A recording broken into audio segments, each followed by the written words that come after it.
She opened the letter and couldn't believe her eyes.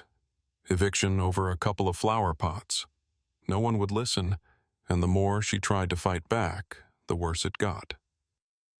But when she started digging into their contract, she uncovered something that would change everything. What happened next shocked even the toughest lawyers. But let's start from the beginning. It all started when Lisa McAllister received a letter from her HOA. At first glance, it seemed like just another routine notice, a reminder to tidy up the yard or adjust something minor. But as she read on, her stomach sank. This wasn't a gentle nudge. It was a demand: fix the violation or face eviction. The offense: a handful of flower pots along her backyard fence. Flower pots. She blinked, rereading the line, thinking it had to be some mistake. She had spent weeks curating that corner of her yard, carefully choosing colors, ensuring everything was neat and symmetrical. There was nothing out of place. Yet, in the eyes of the HOA, those vibrant pots had somehow crossed a line. She sat at her kitchen table, the letter in her hands, disbelief growing into anger. How could something so minor lead to this? Lisa had always been the model neighbor, meticulous about her lawn, always volunteering for cleanups and even attending every HOA meeting, hoping to contribute to the community. And now, suddenly, she was the target of this draconian action. She thought back to the last HOA meeting she attended. The same faces, the same power dynamics. People who seemed more interested in wielding authority than in actually fostering a good environment. Lisa had always been the quiet one, the type who followed the rules and kept to herself. So why now? Why her? Her mind raced as she tried to piece together what could have prompted this. Was it the recent dispute with her next-door neighbor? That felt like a stretch, but she couldn't ignore the possibility. But no, this felt more personal, more arbitrary. This wasn't just about flower pots. This was about control. The more she thought about it, the clearer it became. This was not just a petty complaint. It was an outright declaration of power. And Lisa wasn't going to back down so easily. The letter wasn't just threatening eviction, it was scornful.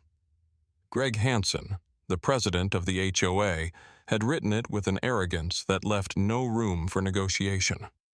"We have no tolerance for violations, no matter how minor. You will be evicted within 30 days unless you comply," he had stated, the words bolded and underlined as if to drive his point home. Lisa read those words over and over, her eyes narrowing with disbelief. The tone was cold, unyielding, as if she were a nameless, faceless problem to be erased. Lisa, taken aback, tried to appeal.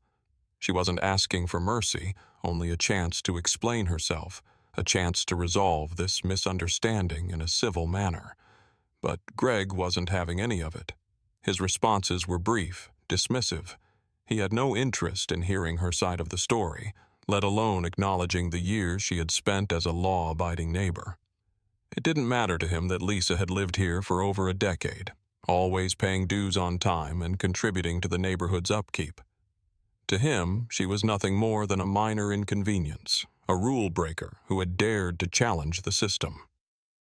With each reply, Greg's attitude grew more condescending, his words wrapped in a thin veneer of professionalism but laced with an unmistakable air of superiority.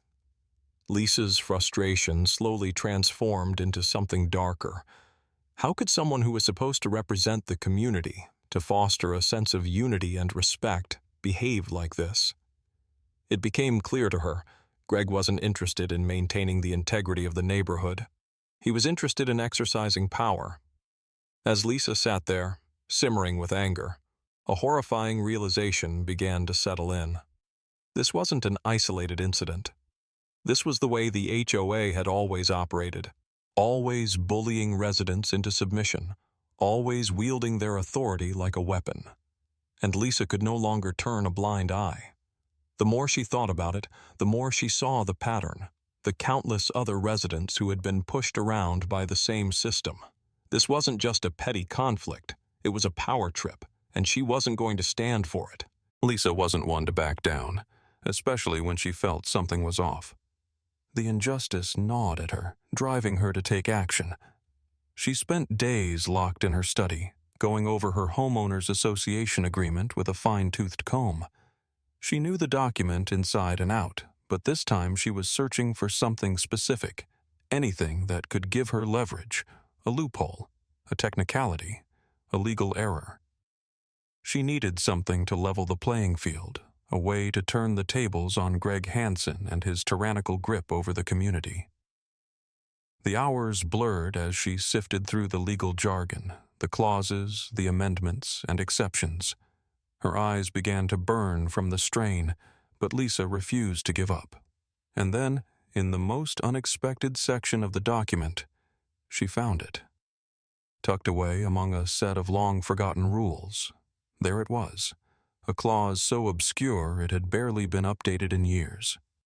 A provision that allowed homeowners to challenge eviction based on an overreach of HOA authority. The catch? It had to be proven that the infraction didn't significantly impact property value or the welfare of the neighborhood. Her heart skipped a beat. Lisa reread the clause several times, her pulse quickening with each word. She couldn't believe what she was seeing. The HOA had underestimated her, assuming she would simply fold under pressure. This clause, buried so deep in the paperwork, was her golden ticket. The infraction, those few flower pots along her fence, was trivial at best. It wasn't a threat to property values, nor did it harm the neighborhood's welfare. Greg Hansen had clearly overlooked this clause, too focused on enforcing his petty rules to realize he was opening a door for Lisa to fight back. A sense of triumph washed over her. This wasn't just a small victory, it was the edge she needed. This provision was rare, rarely used, and hardly anyone had ever dared to challenge the HOA with it. But now, Lisa saw it as her way out, her weapon in a battle she wasn't about to lose. Lisa didn't waste any time. With the discovery of the legal loophole, she knew exactly what she had to do. She hired a lawyer with experience in HOA disputes and filed a formal challenge against the eviction. Every move was calculated, every step a declaration of defiance against the power-hungry system that had tried to crush her. Lisa was no longer just a homeowner fighting for her rights. She was a force to be reckoned with. In the courtroom, Lisa presented her case with a quiet, unwavering determination. She walked the judge through the details of the HOA's overreach, carefully explaining how Greg Hansen's actions were not only excessive, but a blatant violation of the very contract the HOA was meant to uphold. The more she spoke, the more clear it became. This wasn't about flower pots. It was about an abuse of power, an attack on her dignity. Lisa didn't just want to avoid eviction. She wanted justice. The judge listened, scrutinizing the evidence, and then made his decision. The verdict came down quickly. Lisa's eviction was dismissed, and the HOA was ordered to cover her legal fees. It was a resounding victory, a legal triumph that sent ripples through the neighborhood, sparking conversations on every street corner. Lisa had done it. She had taken on the HOA and won. Word spread like wildfire, and soon the entire community knew what had happened. But it wasn't just Lisa's victory that people celebrated. The real consequence for Greg Hansen came swiftly. In response to the growing discontent among residents, the HOA board launched an internal review of his leadership. It wasn't long before Hansen was quietly removed from his position, his power stripped away without ceremony. For the first time in years, the neighborhood breathed a collective sigh of relief. The oppressive grip of the HOA was loosened, and Lisa, once a victim of their tyranny, had turned the tables. She had become a symbol of resistance, a reminder that even the smallest injustice could be fought and won.